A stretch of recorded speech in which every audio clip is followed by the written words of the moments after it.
শহীদ চালক করেছেন সেটা কিছু জানে।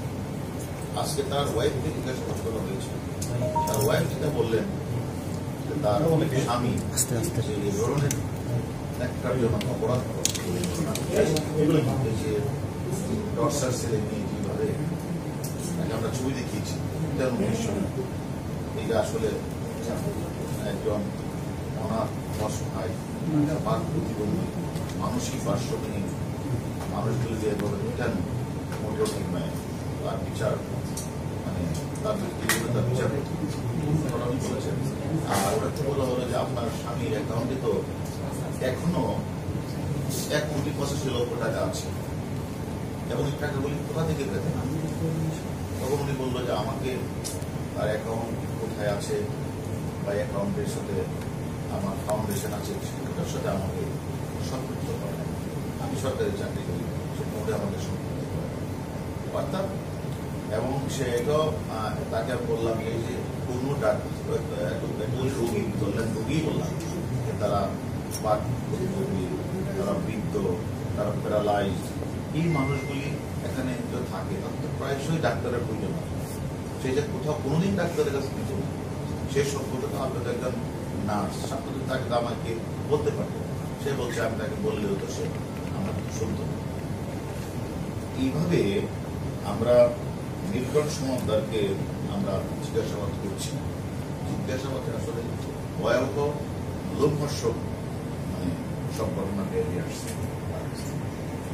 এবং যে ছেলেটা ওই অজিরপুর থেকে বাবাকে পিটিয়ে ঢাকায় এসে ওষুধের দোকান থেকে চুরি করে তারপরে সেখানে এসে হঠাৎ করে তিনি সেখানে একটা বৃদ্ধাশ্রম অর্থাৎ মানে অসহায় গরিব শিশু, বৃদ্ধ, প্যারালাইজ, বাক প্রতিবন্ধী, তারপরে এলো মানসিক ভারসাম্য মানুষগুলিকে সে বিভিন্ন জায়গা থেকে কালেকশন করে সেটা দেখিয়ে সেদিন তার যে ফেসবুকে ফলোয়ারদের মাধ্যমে সে টাকা ইনকাম করতে বা টাকাগুলি সে খরচ করতে।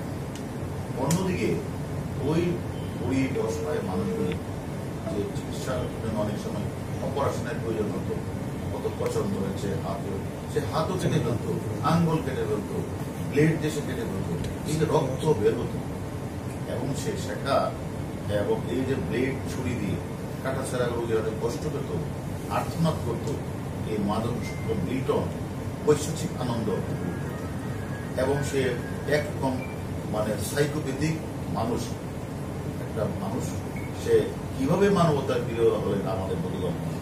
এবং সে কিন্তু স্বীকার করেছে তার অপারেশন থিয়েটারে ছড়ি আছে, ব্লেড আছে, এগুলো আমরা উদ্ধার করেছি, এগুলো দিয়েছে নিজেও স্বীকার করেছে।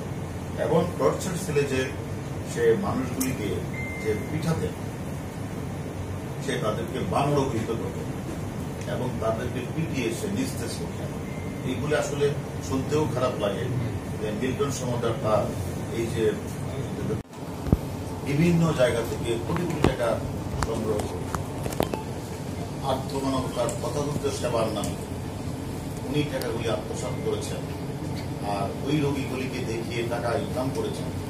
অন্যদিকে সেবা তিনি দেন নাই, ডাক্তারের কাছে পাঠান নাই, নিজে একজন নার্স স্বীকার করেছে সেখানে যেতে। তাহলে এই যে অনিয়মগুলি হয়েছে, এই অনিয়মগুলির বিরুদ্ধে উনি তো কোথাও কোনো প্রতিবাদ করেন নাই, থানাকে অবগত করেন নাই, কাউকে অবগত করেন নাই।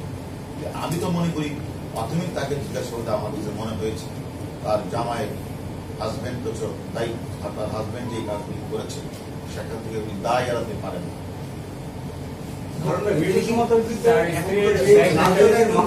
তবে দায় এড়াতে পারেন, তবে সে যে কথাগুলি বলেছেন যে সেখানে উনি ফাউন্ডেশনের টাকা পয়সা যে আসা, এখানে যে যত কিছু রয়েছে কোনো কিছুতেই তার নাম নেই। একটা মারাত্মক অপরাধ।